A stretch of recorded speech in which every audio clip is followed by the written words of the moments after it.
Welcome everybody. Ohayo gozaimasu. Genki desu ka? Mina genki. Mina genki, that's what they say on the television program my children watch. Mina genki. NHK at 7 o'clock in the morning. So what do you think? Are you happy? Yeah? Anything exciting happened overnight? No? Nothing to report? No? Nothing? Callistus, you must have some news. No. Nothing? Oh. All right. So yesterday we spoke about FFP, fabrication, welcome, fabrication, falsification, and plagiarism, which in Japanese is netsuzo, giso, and toyo. Is that right? Okay, I'm learning slowly. So we had this sort of mental representation. We've got responsible research conduct over here, and then we've got, this is the best behavior, and then we've got fabrication, falsification, and plagiarism over there. That's the worst behavior. And then we've got this piece in the middle. And this is the bit in the middle is the bit we're going to talk about today. But just to recap, so responsible research conduct is conducting research in ways that fulfill the professional responsibilities of researchers as defined by their professional organization. So you follow the rules of your craft, yeah? Whatever the kind of expectations are, whether it's in social epidemiology or superconductors, you know, that you follow the rules of the kind that are laid down by the organization. And then at the bad end, we've got this fabrication, which is making up data, falsification, which is changing data, and plagiarism, which is taking other people's work and presenting it as your own. In the world of superconductors, are these problems? Have there been falsification? Oh, there's few, but plagiarism, there has been a lot of plagiarism. Yeah, people are scared to share things early on. What about cold fusion? I'm not as familiar with. Cold fusion, wasn't that's a sort of physics example of, I think that was either fabrication or falsification. I think they said they can make energy from, I don't know, from nothing or something like that, using cold fusion, but they couldn't. What? I'm not sure. You're not sure? That's not your area. You're a superconductor man. All right. So, so these are the misconceptions that we're talking about. The first one is that fabrication, falsification, and plagiarism are rare. Actually, I think they're much more common than we think. This one, everybody knows it's common, but they think it's not serious. And I'm going to challenge that idea. And then the idea that scientists can regulate, that we can look after ourselves, that we don't need rules because we're responsible people. So we talked about, I showed you this systematic review of the prevalence of research misconduct. And this was evidence. So there are numbers, there have been several studies where they've asked researchers, have you ever conducted research misconduct? And about 2% of researchers in universities admit to fabrication, falsification, or plagiarism. And if you ask them, do you know somebody else that's done this? Then it's about 14 or 15%. Yeah? So that's not particularly rare. It's not particularly rare at all. And these questionable research practices, things that are not really, you know, terribly, you know, they're not the worst behavior, but they're not the best behavior, that's really common. And I was suggesting that in epidemiology, it's almost so common, it's considered normal. And then we looked at these kind of, the survey's result, the prevalence I've just spoke about.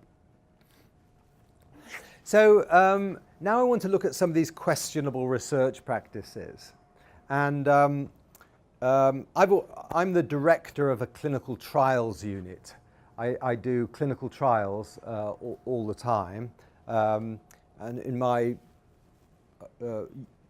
unit, we've got a lot of clinical trials on the go. And they're very simple to understand. You get a group of patients with a particular disease, and then you randomly allocate them to get the treatment or not. And then you follow the two groups and you find out about their outcomes. And I really like them because I find they're very easy to understand.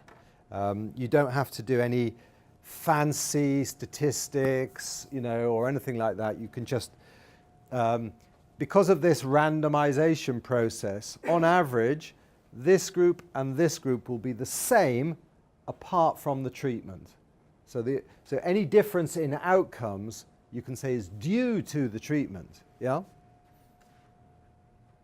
Oh, I need that little thing, don't I? This thing. I don't have to keep on going back. Oh, it doesn't work. That doesn't matter. So, some time ago, I with a PhD student of mine, I wanted to know, well, look, I do clinical trials. What are the most important sources of misconduct in clinical trials? Obviously, I wanted to avoid them, but what are the major forms of scientific misconduct that have an impact on the results? I mean, you do a clinical trial to find out about treatment effectiveness and safety, and that's all you want to know about. And so what forms of scientific misconduct will have an effect on the results of a clinical trial? And that's what we wanted to find out. And so what we did is we asked a group of experts in clinical trials. We got a group of 40 experts in clinical trials, and we wrote to them and we asked them to assess two things. First, tell us about where misconduct can arise in clinical trials. What kinds of misconduct are there in clinical trials? And it could be misconduct in the design, in the conduct, in the analysis, or the reporting of the clinical trial. Just tell us we had a long list of all the different kinds of misconduct that can arise. And that was in the first stage. So we had two stages. The first stage is tell us about all the forms of misconduct. The second stage is tell us about how likely they are to happen and how likely they are to affect the results. Yeah? So obviously, if something's very common and it changes the results, then that's more important. If it's common but it doesn't change the results, or if it's not common and it does change the results, but if it's common and changes the results, then that's what we want to know about. So, what do you think are the most important? Now, so take a few minutes and just write down some of your ideas about what you think in clinical trials are the most, think of, two or three, the three most important forms of misconduct they are in terms of likely to occur and influence the results. Yeah? So spend a few minutes thinking about that. Now, Hiro, have you got, what do you think is the most important?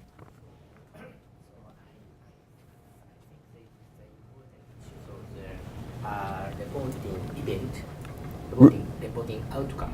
Reporting outcomes, and what sort of misconduct could happen? So change the primary outcome to the thing.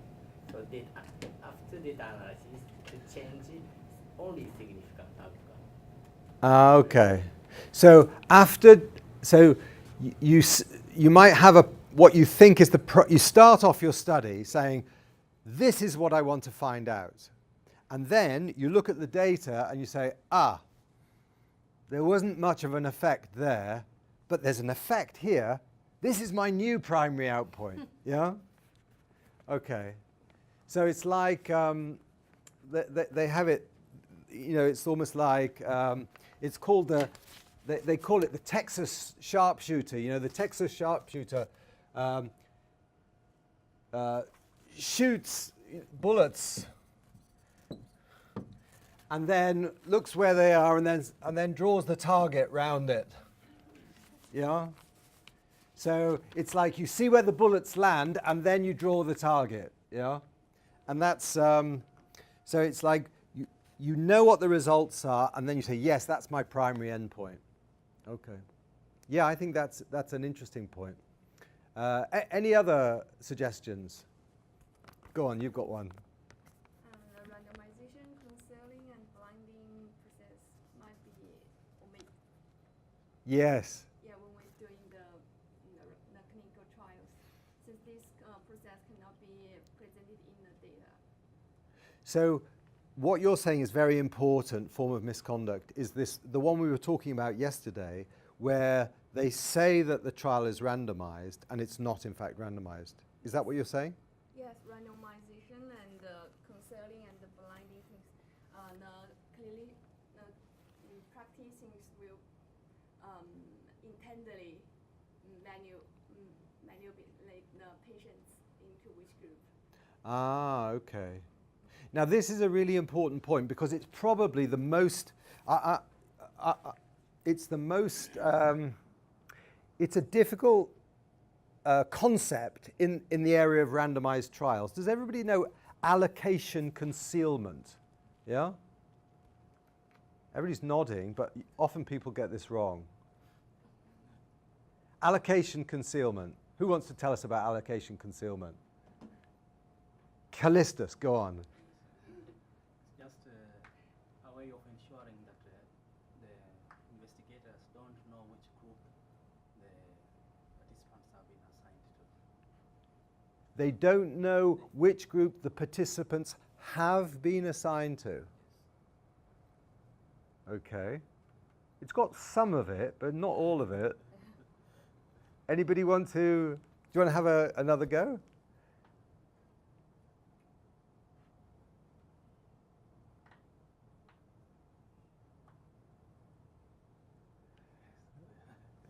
Anybody want to allocation concealment?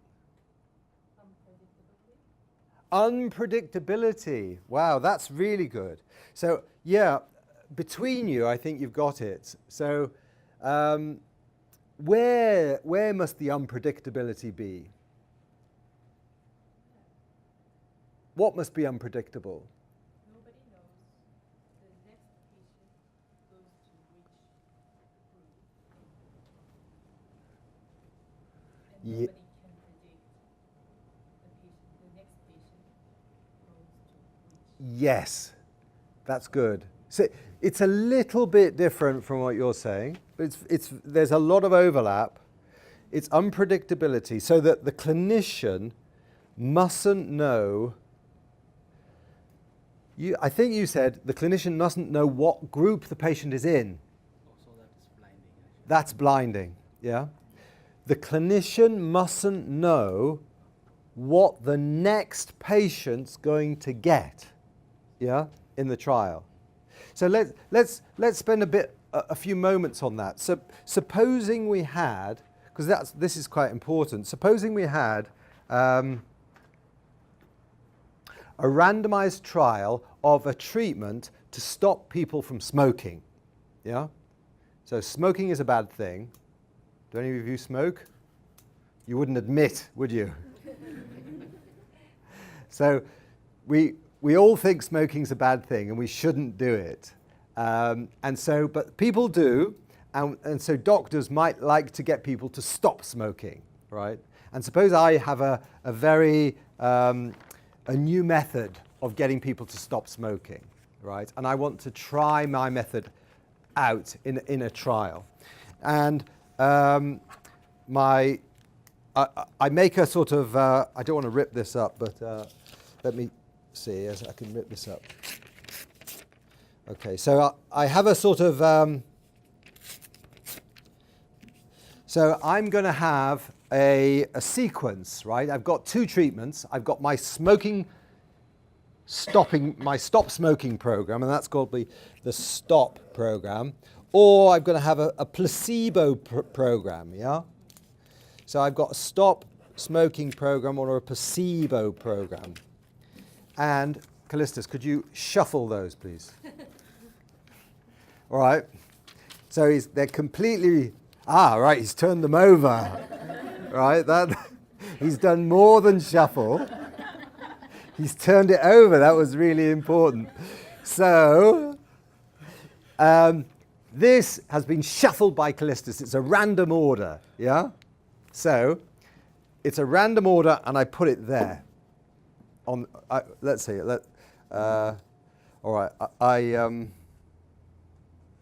Just for the sake of argument, I'm just going to move one, right? So I've got, they're reasonably shuffled, and there they are. And now, that's my sequence in my trial, right? So I get the first patient who comes into my clinic. And he comes into my clinic, and he goes,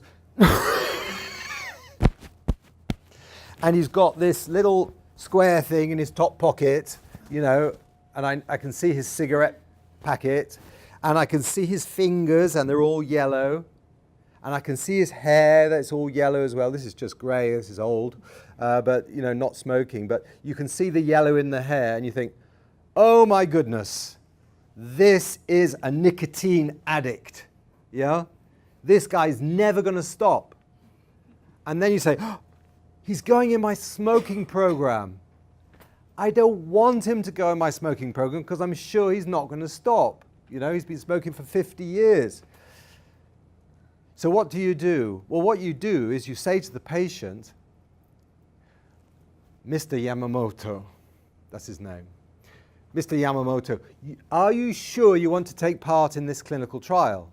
Taking part in a clinical trial is a very serious thing. Why don't you talk to it? Why don't you discuss this with your wife first before taking part in this clinical trial? Yeah? So Mr. Yamamoto goes home to talk to his wife. And then the next patient is a student at Kyoto University. Yeah? A young woman. She only smokes when she's drunk too much, but that can be quite often. Yeah? So you think, right, she's a student of public health. She's not an addict. She only smokes when she's having a drink and she wants to stop smoking. And then you say, right, you can go into my smoking program, yeah? So it's allocation concealment. This is unconcealed, yeah? And so as Tomoko said, it's not unpredictable, yeah? It's predictable. So because it's predictable, it's open to bias, yeah? And so this needs to be completely hidden. So I must not know who's going to go into the next group until they've gone into that group. How could you do that practically? Ask somebody else to allocate their... Ask someone else to do it. Yes, you could ask someone else to do it, but how would it work? How would you do that? The receiver of participants should not know he should not be aware of any, symptoms. That's right. Of what he's suspecting. The best way to do it is with a phone, right? So what you do is that if you want to put the patient comes in the door, and you pick up the phone, and you call a telephone randomization service, and you say, I've got a patient here who wants to go into this clinical trial. And then the person at the other end of the phone was with a computer, and they say, tell me the information. You say, he's Mr. Yamamoto, he's 53, he's been smoking for 15 years, he's got this, and they're entering this into the computer. And then when all of that's clear, the person at the other end of the phone presses a button and say, he's in the smoking cessation group. Yeah? So you can't really have any control, and you can try to say, oh please can he go in the other group, but it won't work, because it's just a computer at the other end. So that works very well. So that's a really good suggestion of yours. So if allocation concealment is poor, that can bias the results. So we've had two really good suggestions. We've had changing the primary endpoint, cheating on allocation concealment. Any other suggestions? Some stupid suggestion, which is misleading information by the participants, provided by the participants. Sometimes you ask them things and they just don't give the right answer, or just hide it or something. So do you think that's common? So what we're looking for is things that are... With certain things like sexual related things, it is very common. Okay, so there's a sort of biased reporting of outcomes because of maybe embarrassment or this or that. Yeah? Okay. So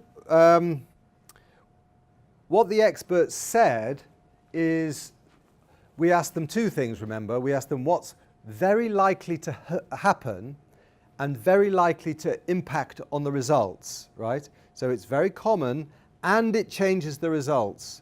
So the first thing is over-interpretation of significant findings in small trials. Yeah? The next thing is selective reporting based on p-values. So it's relates to the point that was made at the back there. Selective reporting of outcomes. Subgroup analysis done without proper tests. Negative studies not published. So the things that the experts in clinical trial think are the most important are rather not what is done, but more what is concealed. Yeah? Because when you do a study, you might collect lots of information, and then you look at it, and there's some good parts, and there's some bad parts, and actually what you do is you suppress the bad parts and emphasize the good parts. Yeah, and that's what those. So that there is two things. If you had to summarize what they think are the most important areas, it's focusing on the positive results after you know what the results are, and it's almost like using, it's like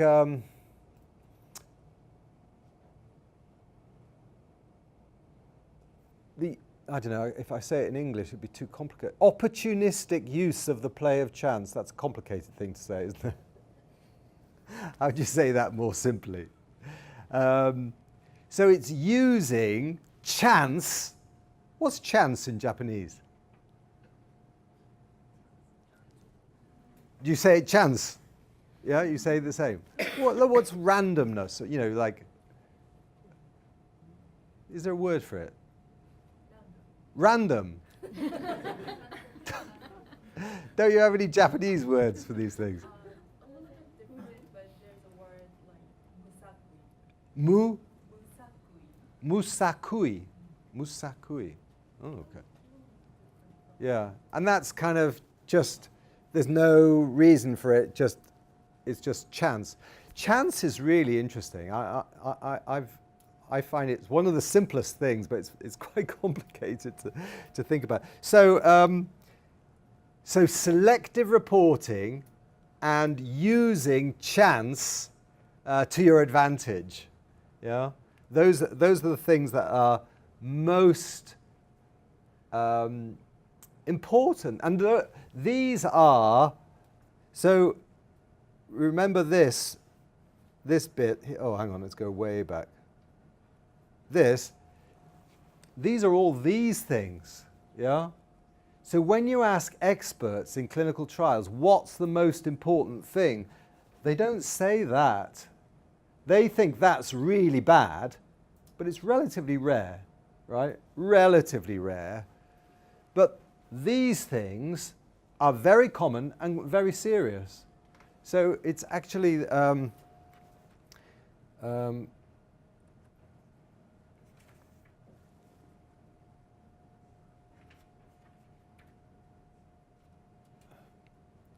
and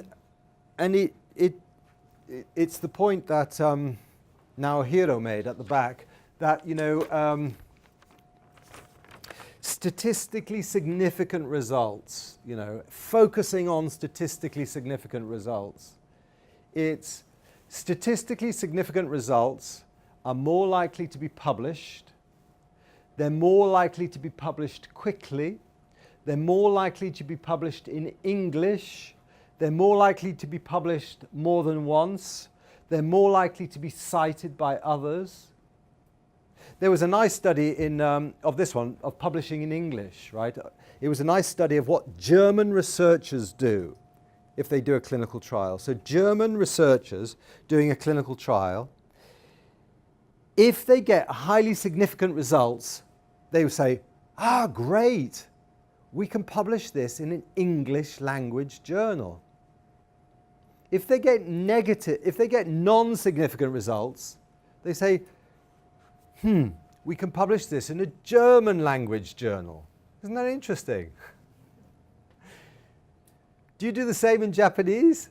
Do you get, in Japan, if you get a really highly significant result, you think, ah, great,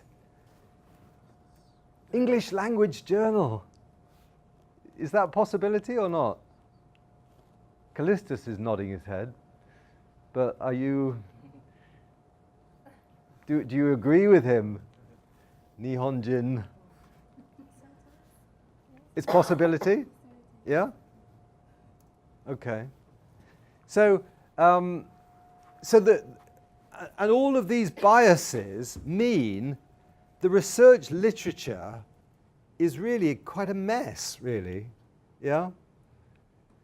Because when you come to do a systematic review of the literature, the ones that are not published are the negative results or the non-significant results, so you can't find them.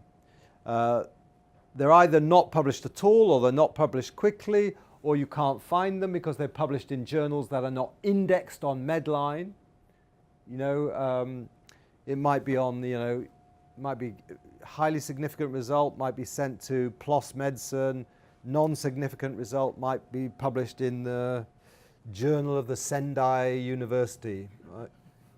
I don't know if there is a Sendai University, but you know, and that journal might not be accessible. They're more likely to be published more than once, and you find them much more easily because lots of people are talking about them. So this is a big problem. Also, the media also highlights. Yeah, the media. Or when did you last see, you know, on the news? Oh, important new news. There was no effect of. It just doesn't happen, does it? You know. And the things that get on the news, Pato. Could you kindly elaborate a little bit more on multiple publication bias? Do you mean it's the same paper which is published in different journals, or people using the same data set to kind of salami slicing? Right. Often it's actually the same study is published more than once. In fact, I've done that. But I don't think it's necessarily a problem as long as you make it clear that it's the same study published more than once. So we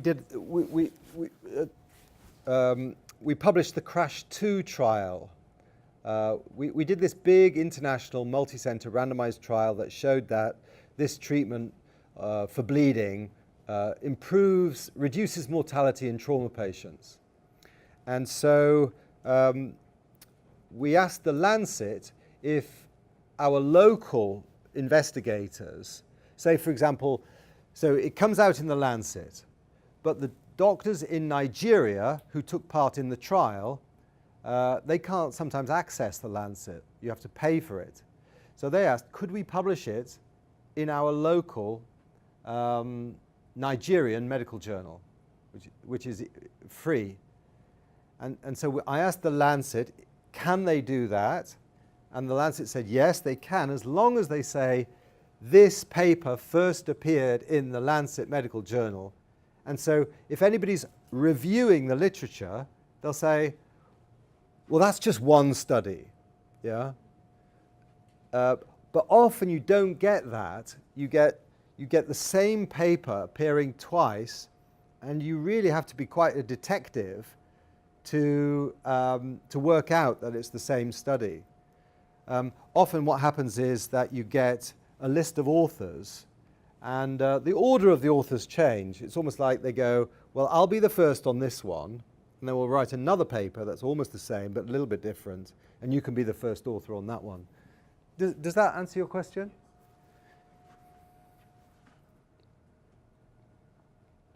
And there's been some nice research of selective reporting of outcomes.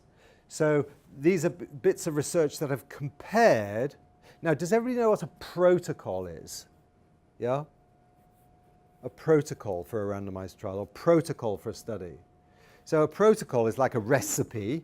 It's like you say, this is what I'm going to do, and then you have the results, and then this is what we found.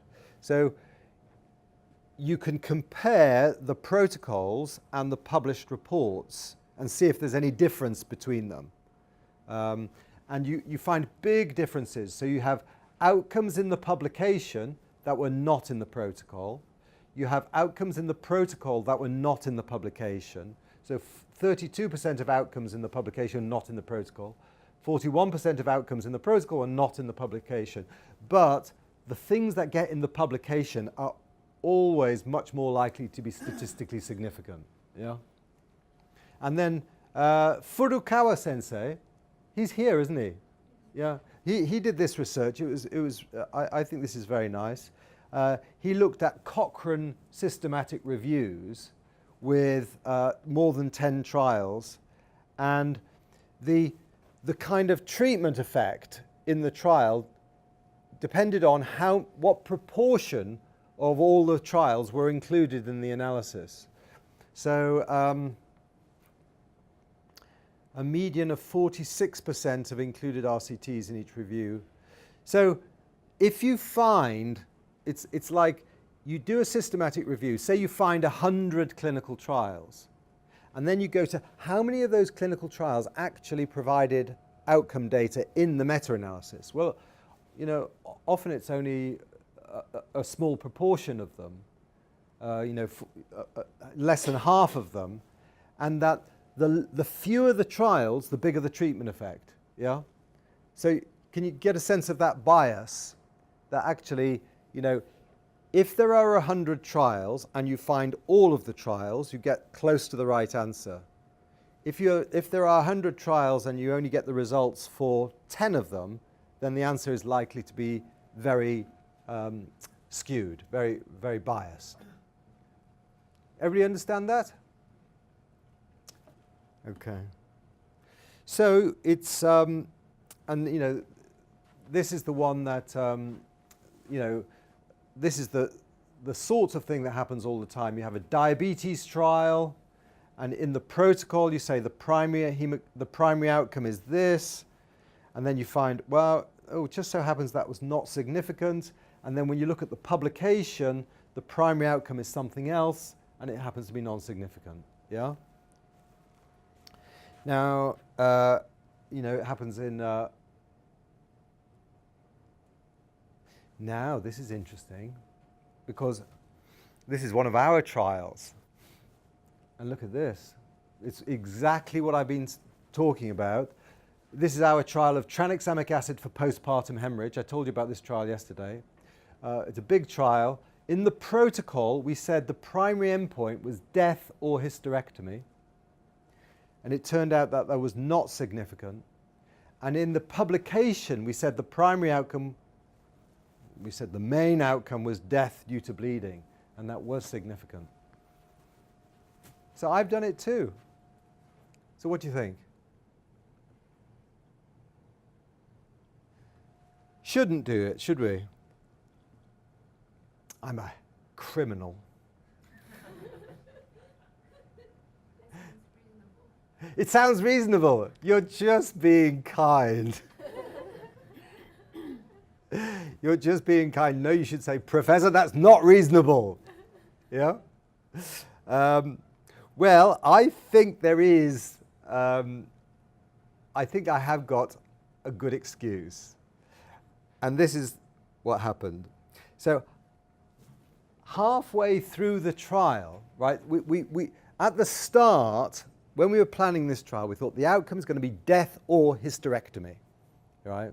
Because we want to stop women dying, and we want to stop, and sometimes, you know, they have to take the uterus out to stop the bleeding, and that's a last resort before death, right? And so we thought death or hysterectomy, that would make sense as an outcome measure. But when we do trials, during the trial, we observe how the trial is going. Right? We go to hospitals and we look, and this is my colleague Halima, and she is in Nigeria, and this is a patient in the trial, and we started to notice there was something going on. So, for example, this is a woman here, lying down here behind this woman, and she's got a postpartum hemorrhage, right? She's delivered her baby, and all of a sudden, she starts to bleed like mad, yeah? The blood's coming really fast. And they put up a blood transfusion, and they say, look, this bleeding is coming really quickly. We'll have to take her for a hysterectomy. And then this lady, the doctor in charge says to this lady, go and get the trial treatment. So the outcome is hysterectomy, but in this case, they've decided on the hysterectomy, and then she goes to get the trial treatment. Yeah? So they've made the decision to do a hysterectomy before they've received the trial treatment. So the trial treatment cannot affect the decision to do a hysterectomy. Do you get that? Yeah? So, you know, and what we found is that this situation was happening a lot. That actually, because everything happens all at the same time, that these women start bleeding really, really quickly. And because they're very anemic, they die really quickly. So the doctors in Africa and Asia know that when a woman's bleeding like mad, you've got to take them to theatre immediately to do a hysterectomy. And it's almost like the patient's on their way to the theatre before they even receive the trial treatment. So we realized, hang on, this is not going to work because we've got this primary endpoint, death or hysterectomy, and most of it has happened before the trial treatment. And so it's going to be the same in both groups. It's going to be biased towards the null. So we realized this, and we wanted to change things while the trial was going. And so we wrote something called a statistical analysis plan, yeah? And we wrote in the statistical analysis plan, we explained our problem is that what we've discovered is women have hysterectomy before they receive the trial treatment, and this won't work, so we're actually going to change the outcome. We're not going to focus on hysterectomy, we're going to change it to death due to bleeding. Because death due to bleeding is the only thing that always happens after the outcome. So I think, you know, even though you were very kind and said it's not too bad in your case, this is what we said in the protocol, this is what we said in the publication, but this is what we said in the statistical analysis plan, yeah? And that was written before knowing what the results showed, yeah? So sometimes, you know, if you do a trial and it runs for 5 years, you decide what you're going to do 5 years ago, and then in 5 years' time you've got lots more information. And so you might want to change things a little bit. And so you can, and that's perfectly all right, I think, as long as it's done without seeing the results. Yeah? So I think So if you're going to make any change, it's got to be done blind to the results. Do you get that? Yeah? Because as soon as you've seen the results, you've got the opportunity to be influenced by the results. And you shouldn't. You should make your... so what we did is, this is what we did in the trial. We thought it would be controversial. And so what we did is, what we like to do is be very open about everything and explain everything. And so my son is a filmmaker. He likes making films. So we made a little film that we planned to publish or make available, this film, at the same time as we made the results of the trial. And so this is the little film we made. I'll show you this.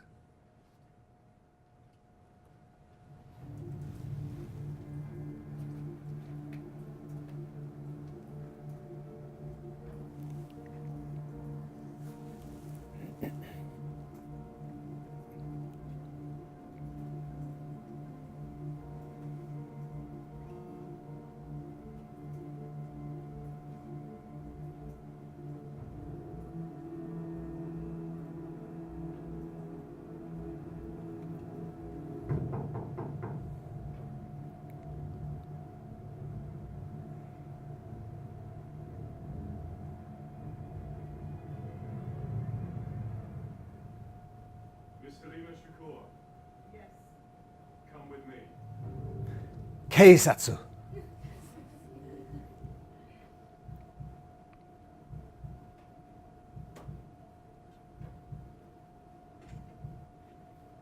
State your name. Halima Shakur. Ian Roberts. State your profession. Director of the Woman Trial. Woman Trial Chief Investigator. Let me tell you what I do. I work for an independent regulator of medical evidence. We operate based on the assumption that any effectiveness claim that can't be substantiated is audacious. We investigate and we prosecute. So this morning I read that an inexpensive generic drug called tranexamic acid reduces the risk of bleeding to death and postpartum hemorrhage by almost a third. This is the leading cause of maternal death of doctors. And I would suggest this is just blind audacity. Our claim was not audacious. I will be the judge of that. How old are you? It's relevant. He's just a kid. Is this your first job? I requested your case. Of the 500,000 maternal deaths that occur every year, a quarter of these occur in South Asia. Postpartum hemorrhage being the leading cause of death. So yes, I may be young, but please do not misconstrue my youth for either ignorance or inexperience, as I intend to investigate your claim. Understood? What do you want to know? Okay, so as you can imagine, when a copy of the Lancet landed on my desk last week, and lo and behold, I read that down at the London School of Hygiene and Tropical Medicine, they've trialled this drug, this TXA. Tranexamic acid, that's right. A drug treatment that reduces the risk of bleeding to death and postpartum hemorrhage by almost a third. And I thought, wow, that sounds too good to be true. Which is why this conversation is so important, which is why I requested your case. Because usually when things sound too good to be true, they are. So, Ms. Shakur, tell me what you do. I work with doctors and nurses in 21 countries to randomize over 20,000 mothers with severe bleeding to receive tranexamic acid or not. Originally 15,000. Sorry? Well, it was originally 15,000 patients. Can I ask why you would increase the sample size? Because we wanted a larger sample size to detect an effect on mortality. See, now, I heard you say that, which brings me on to my next point.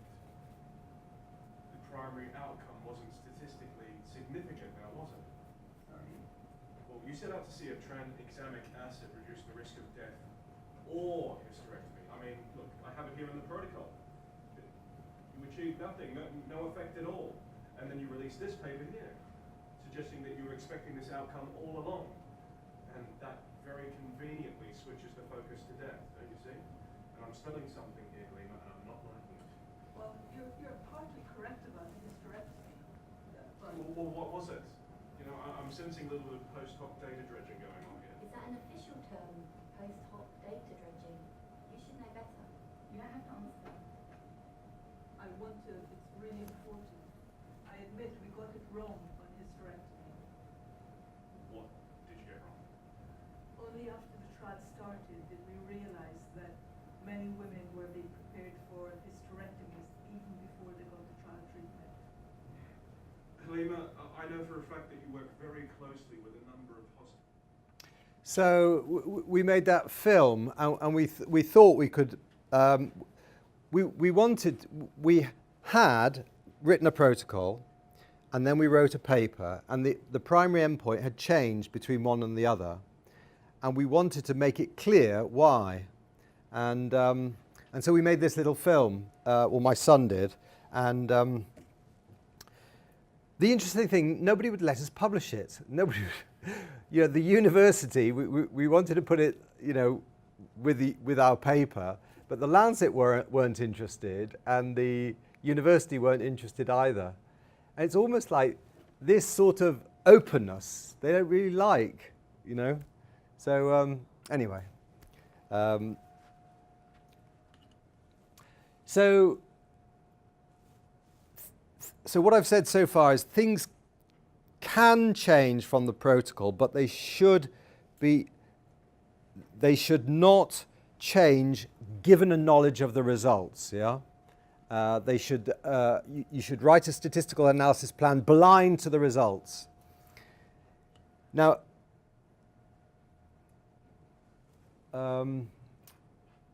more evidence of selective reporting harms, right? So the side effects of treatment are very rarely reported.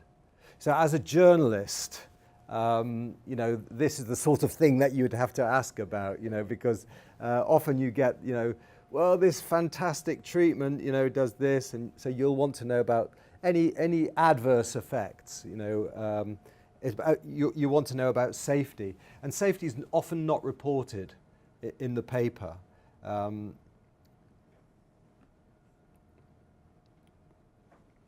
So this is the, I'm going to give you an example now of,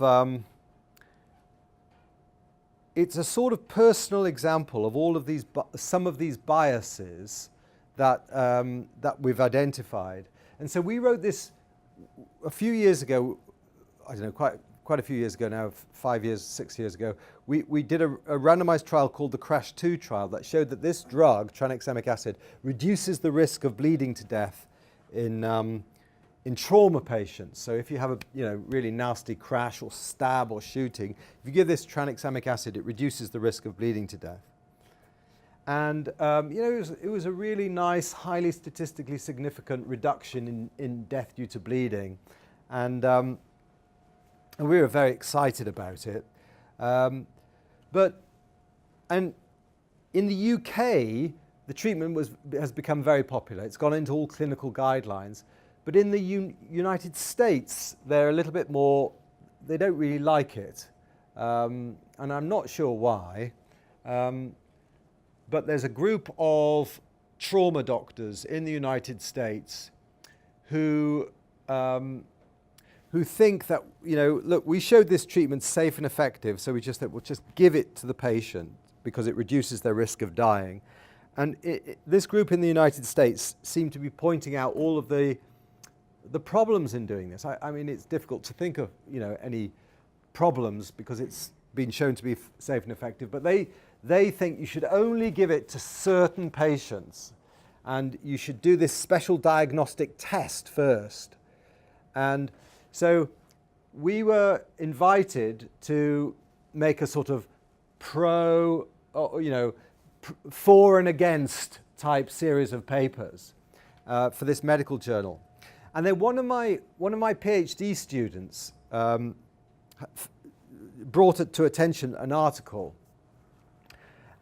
and she said, oh, Ian, you might be interested in this paper. And so I read this paper, and it said, if we want to speed up progress in science, we should work with our enemies. Yeah? Rather than working with people who agree with you, you should work with people who disagree with you. So I thought, well, that's an interesting idea. Maybe I should do that, you know? Maybe we should work with... And I said, well, these people disagree with me, so let's work with them. So I said to them, look, would you like to have the Crash 2 data set to conduct your analysis on, right? I'll give you all of the data, and you can test your hypothesis on this data, right? I think tranexamic acid's safe and effective for all patients. You think tranexamic acid is dangerous for some patients. Well, if you can find those patients for which it is dangerous in our data, there you are. Go and look for them. Yeah? Do you understand? So I said, well, look, you can have all of the data. You think there's a group of patients who are damaged by this treatment. Go and look for them. And I thought, well, having read my PhD student's article on speeding up the progress of science, I thought this would speed up the progress of science. Do you think so? Or am I naive? No? So I gave them the data. They were delighted. They said, you know, and I said, there's only one thing we must do. There's only one condition. You must specify your analysis before you get the treatment codes. Yeah? So what I did is I sent them all of the data, but without the treatment codes, so they didn't know who was in the treated and untreated group. And I said, right, you plan your analysis now using this data, and then when the analysis is planned, I will send you the codes, and you can test your hypothesis, right? So, yes, they agreed to that. So, I sent them the data. They wrote a statistical analysis plan. I sent them the codes. And then, so this is, you know, they said, we've conducted a preliminary analysis, and here's all of our pre-specified analysis. And so they wrote all of their SAS data code. All of the code was written. And then I gave them the treatment codes, who was in what group, and they did the analysis. And the trouble is, it didn't support their hypothesis. So they had this hypothesis that there are three groups. That there's a group with, well, the hypergroup. The hypergroup, tranexamic acid would be beneficial. The physiological group, tranexamic acid wouldn't have much effect. And the shutdown, tranexamic acid would be harmful. Yeah? So they said, this group, tranexamic acid will be best. This one, it'll have no effect. And this one will be harmful. And then these are the relative risks for death. 0.87, 0.88, 0.87. Well, they're not very different, are they? You know, in fact, you can't really imagine it being more similar. You know, you'd even expect chance to give you a... But anyway, so the results were all of the same. Nevertheless, they wrote a paper, and they started, and they planned to publish this paper in The Lancet. And first they misrepresented this data. They said hyper patients were less likely to die than those who received placebo, right? But no significant difference was detected in this group, and this group. So they said that was statistically significant, but these weren't statistically significant. Well, that's the wrong way to look at subgroups in clinical trials. This might be a bit technical, but when you do a subgroup analysis in clinical trials, you actually want to know, is that, and that different? You're not looking if that's statistical significant and compared to, and that and that. So they misrepresented the results, and then they did this. We also found a significant interaction between shutdown and patients who had received at least one blood product, right? So they did another analysis that wasn't specified in the statistical analysis plan, and that seemed to show, that seemed to confirm their hypothesis, right? So I'm in a difficult position now, aren't I? So I gave them the data.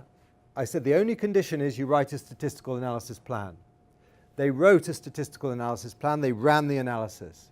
It didn't prove their hypothesis, so they did another analysis that wasn't part of their statistical analysis plan that seemed to support their hypothesis. So I pointed out to them, I said, well, look, I said, well, hang on, that analysis wasn't part of your statistical analysis plan.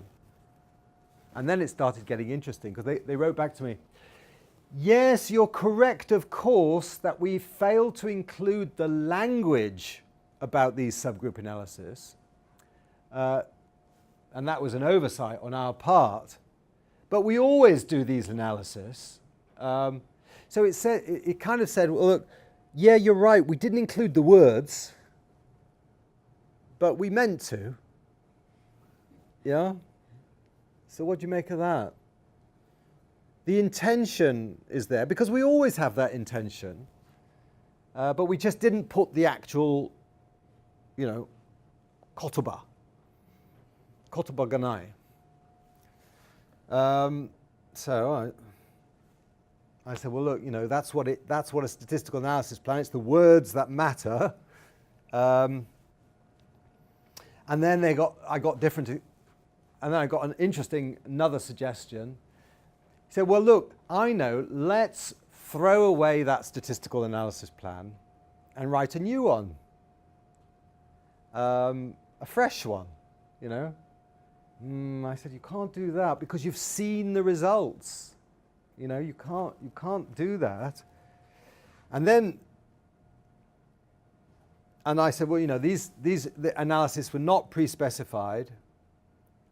And then I got a different argument. This is the one. I feel we have an ethical obligation to report these subgroup analyses. Yeah? Oh my gosh. This working with your enemies speeds up the progress of science wasn't working for me. They said, look, I know they weren't in the statistical analysis plan, but we've got an ethical obligation, right? Oh no, what do I do? How can I win? Because ethical obligation. Now, if I say no, I'm trying to hide something, yeah? If I say yes, we get this ridiculous subgroup analysis out there in the medical literature. If I say no, they will tell everybody that I'm trying to suppress these results. So my plan to speed up the progress of science was going all wrong.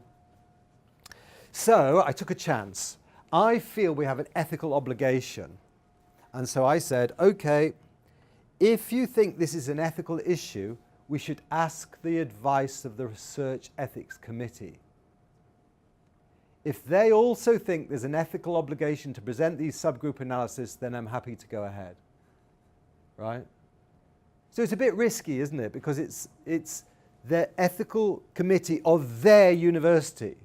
Yeah? Not the ethical committee of my university. But I was hoping that ethics committees will act ethically wherever they are in the world. Yeah? And they did. So I got this lovely response that said, Dr. Roberts asked Dr. Moore to provide the specific analysis that they planned. The plan provided did not include the subset analysis. The specific analysis did not use variables. This is The ethical question of whether and how best to treat trauma patients does not seem to be addressed with scientific rigor. The results outlined are hypothesis generating only, and it said basically they can't publish this. So I was really relieved by that. So they said, no, we don't agree. There's no ethical issue here. The analyses are invalid, and so this, thank goodness for that. It was a happy ending. Well, actually, it wasn't a happy ending. Then they wrote a new paper. I got this new version of the paper, and it had a different. It still was very positive about their hypothesis, but had a different. It was a paper about the benefits of international collaboration and data sharing.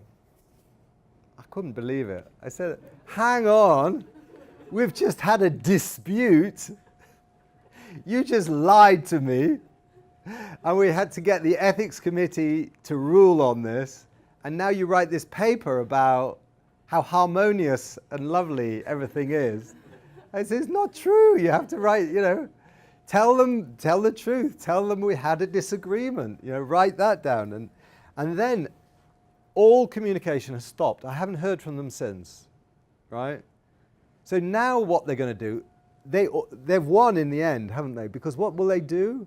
It didn't support their hypothesis. So they're not going to publish, are they? Yeah? So what do you think I should do?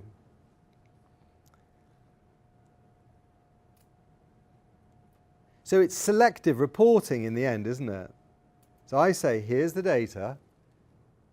You see if you test your hypothesis. They tested their hypothesis. The data didn't support it. So they tried to use subgroup analysis that weren't pre-specified. The ethics committee says you can't do that.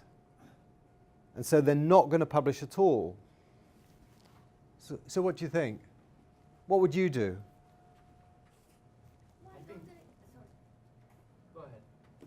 why don't they publish negative results? Why do you think? I'm not quite sure, but it is difficult to be recognized by the journal reviewer.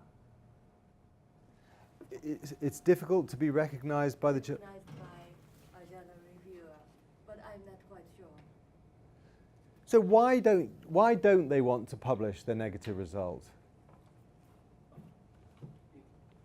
It impacts them negatively. Yeah. Their opinion is negative. But I think the solution should be to publish everything Yeah. while stating clearly that some of these trials were done after looking at the data. To me, this seems to be the most fair thing. But of course, then it had to be a collaboration between you two. Yeah. All of your names on this. So you would have published the results even of the analysis that was not pre-specified in the protocol. Specifying that it was done after looking at the data by them. Do others agree with that? The ethics committee disagreed with you. Really?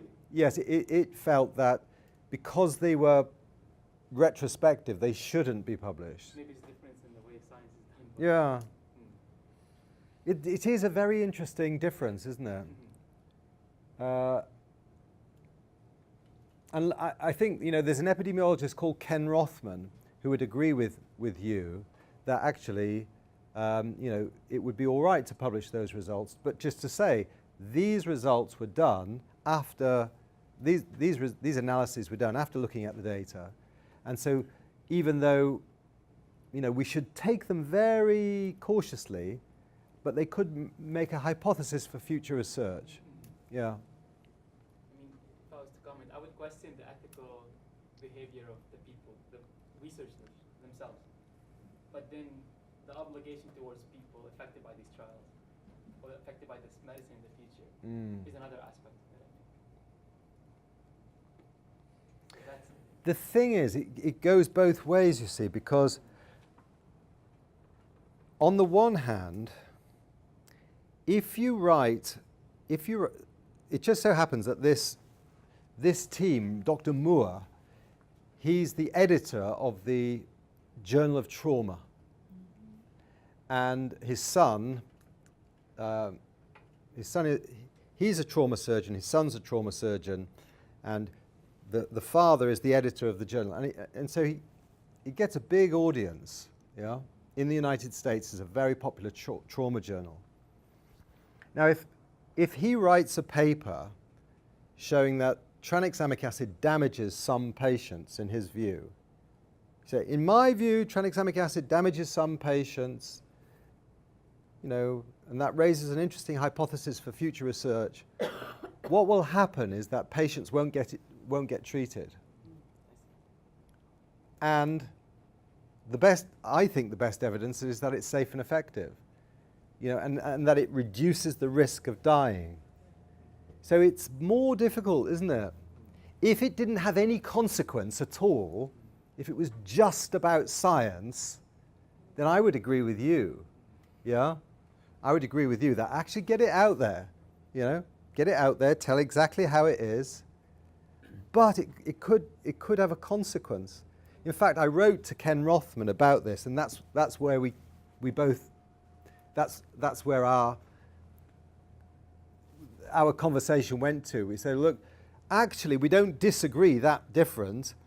You're more concerned with the consequences.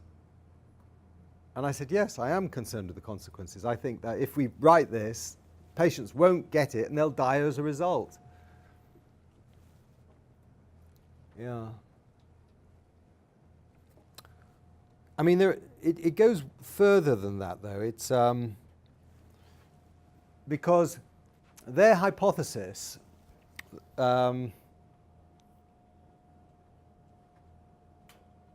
they don't think that tranexamic acid should be given to trauma patients without doing a special test. Now, their research is funded by the company that makes this special test.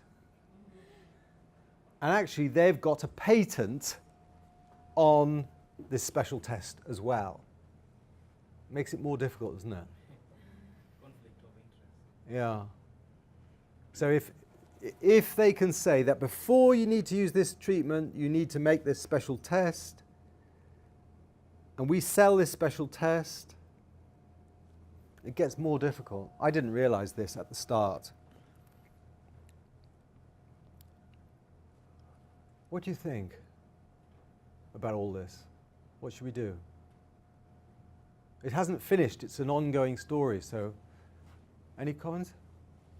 But they did the analysis and you know the result. Mm. And it doesn't support maybe their hypothesis, but you know that.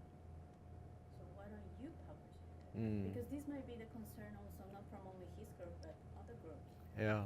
And US and UK are not the only countries. Mm. Maybe researchers in other places could be also interested. And even if you don't publish it yourself, another research group might be interested in publishing it. Hmm. Yeah, I've thought about that. I thought, yeah, it's just the bother of doing it. But yeah, there's only so many hours in the day. But yeah, you had a. What I'm suggesting contains more hours of the day, but another form of testing by another party.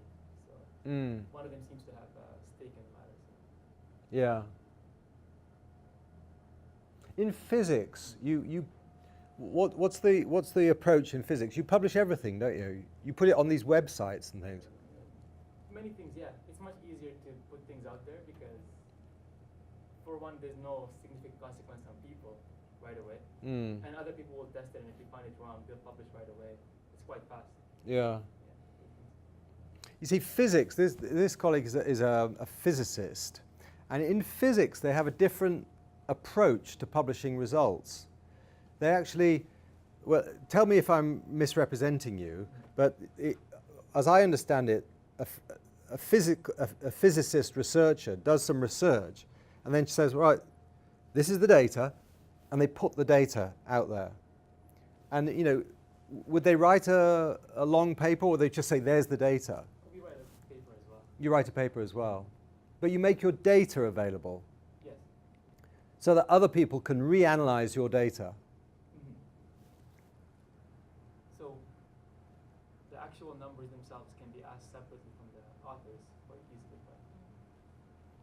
usually just graphs. So they'll have to analyze themselves. So I think that the way that physics publishes research is very interesting, and I wonder if that's how we should do it in medicine, really. And in fact, Richard Smith is the editor of used to be the editor of the British Medical Journal, and we wrote a paper together, I think it was about 10 years ago, and saying really that, papers are the wrong way to go. Writing research papers is part of the problem. That what we should do is we should write a protocol and make it available on the web. You write an analysis program, you upload it onto the web. Then when your data is collected, you upload it onto the web and flitter, and it just fills up your tables, and it just does your analysis, and you have the results. And you don't write anything. You don't have to write anything. The results just are the results. You don't have to put any of your own biases in there at all. Nobody's interested in that. You just put the results there, and that's it. And so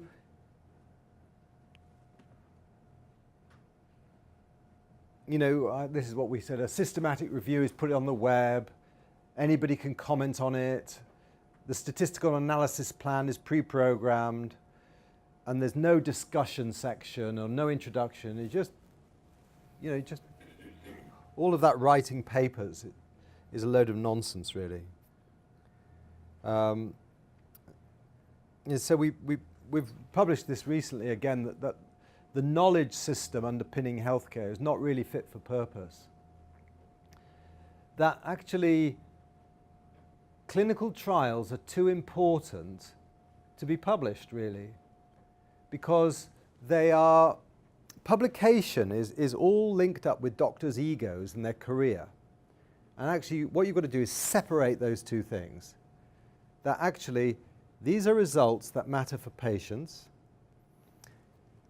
Your CV doesn't matter for patients. Your ego or your promotion in the university isn't important to patients. So you've got to separate those two things. Yeah?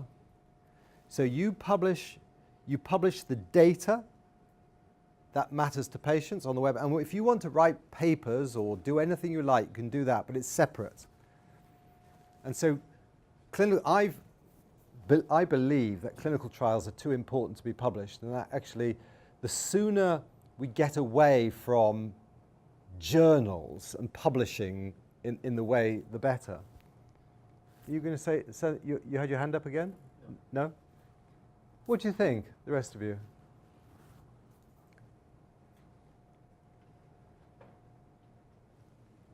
It is possible. Publishing is a business, so many people will be kicked out of business. Many people. And they're going to resist that. I'm sure they will. It's a big business. Publishing is the biggest con in the world, I think. I don't know how they get away with it, right? So listen to this. So the public give the university some money, right? The university collects data from patients. The university then prepares a manuscript that it gives to a publishing house that sells it back to the public. It's incredible, isn't it? So the data collection, the research is funded by the public, the data collection comes from the public, and then we give it all to the journal, and then we buy it back from them. Yeah? It's strange, I think.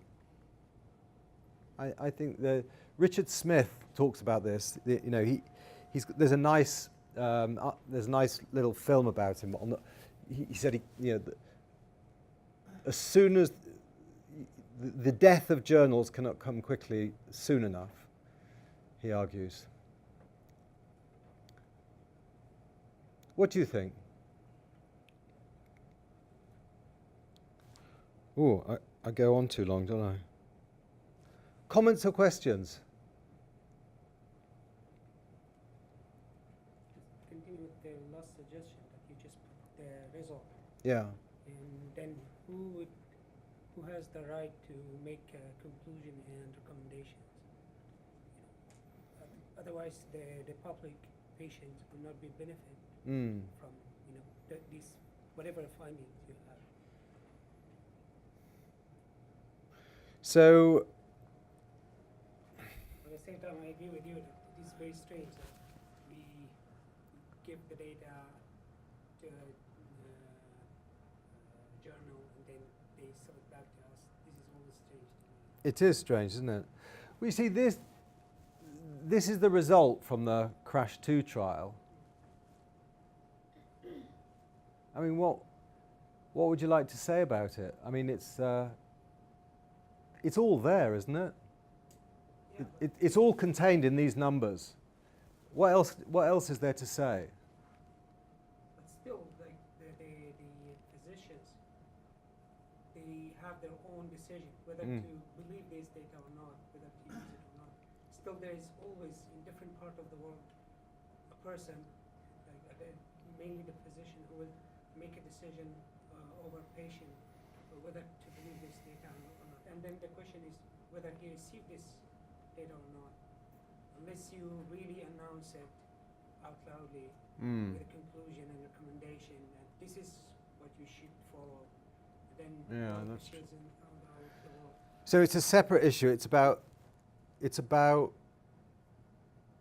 drawing it to their attention. Yeah. But with final conclusion and recommendations. Otherwise, you will leave it to different mentality in different parts of the world, and then they will say like, maybe I should follow. I believe this finding, and then I will follow such and such approach, or no, I will not. I still stuck like this group who doesn't believe with this finding. They have their own hypothesis. No, I see what you mean. So they remain negative about this. Yeah, so we'd have to find a system of.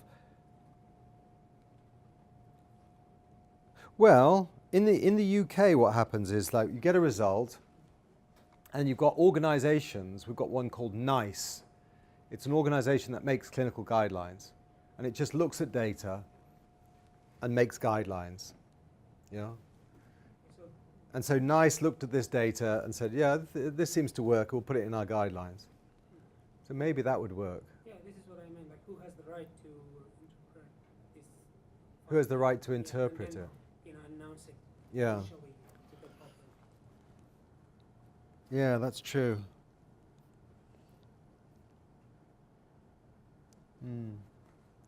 Any other comments or questions?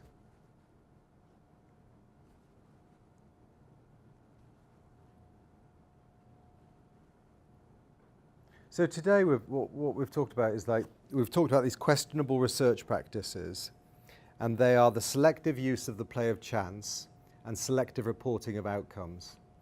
And they're very bad for patients because they bias the whole medical literature. And so if you make conclusions based on this biased medical literature, you make the wrong decisions for patients and they suffer. And it's about how we can prevent that. And I've suggested a very radical solution of, you prevent selective publication by getting rid of publication. Yeah? Now, hardly anybody I know in the world will agree with me. They'll do what they've been doing for decades, which is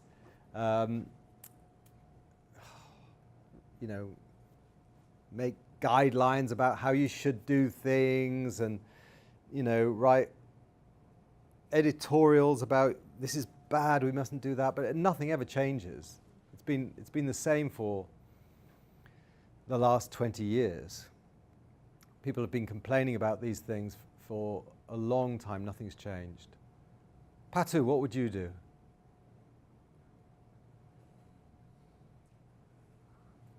Tough nut to crack.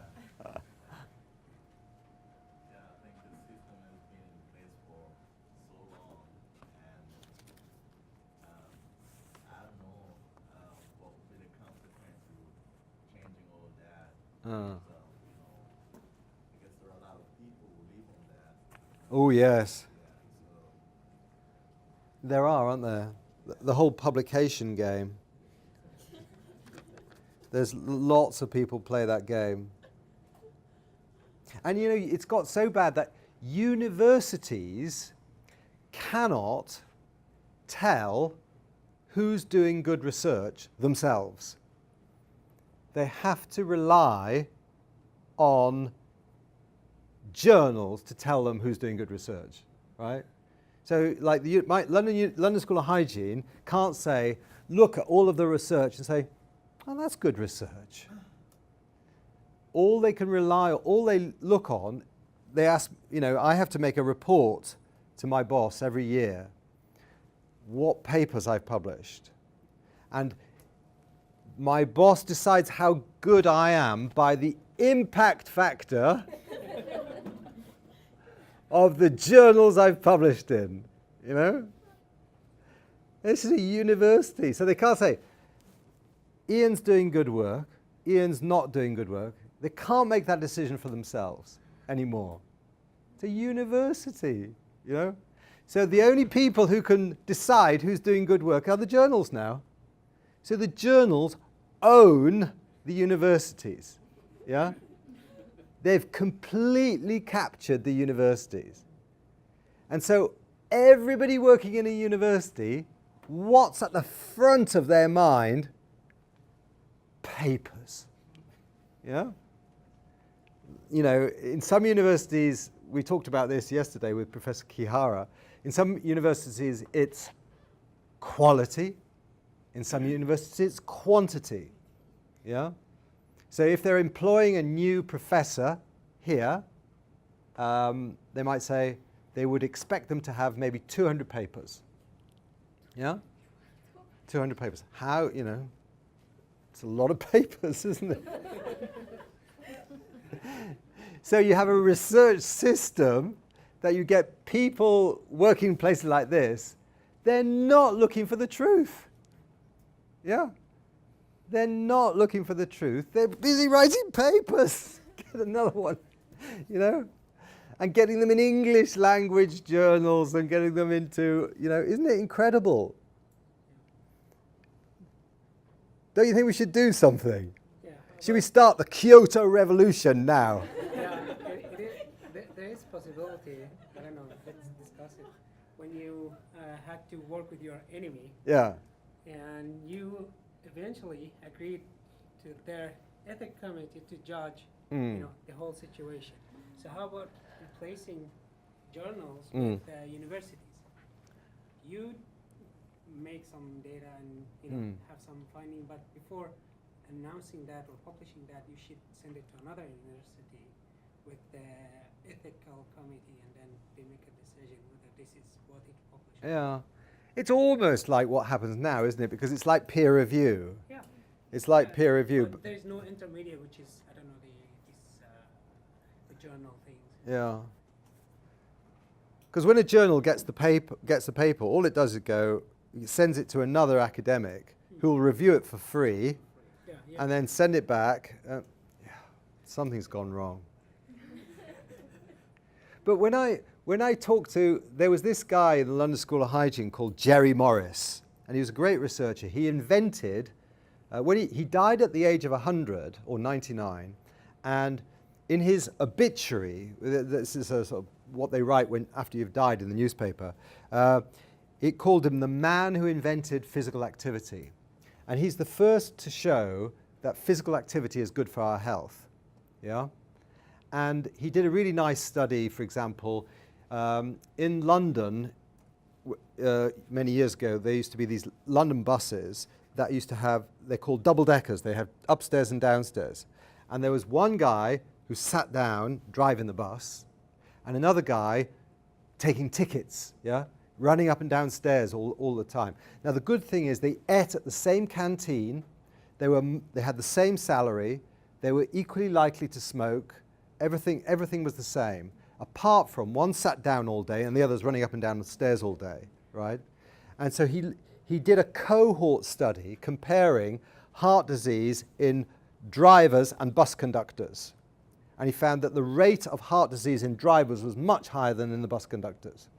But what he told me, I was really interested. He said, we found this result, but we didn't want to publish it until we'd confirmed it in another study. Yeah? I just thought, my goodness, that's amazing, right? Because what he was interested in is the truth of the result. Yeah? He wanted to find something that was true and to publish something that will stand the test of time, that will be true for all of, and it's still true now. Yeah? So he did another study in different group and showed physical activity also reduces heart attacks, and then he published them both. Now that wouldn't happen now. That wouldn't happen now. Now it's like, whoa, statistically significant, publish. Boo, another one, publish. It's ridiculous. Anyway, we should stop. So tomorrow I ripped up my thing, but I put it together. So tomorrow we'll look at using statistics to check the integrity of the data. Yeah? Okay. Good. Thank you very much.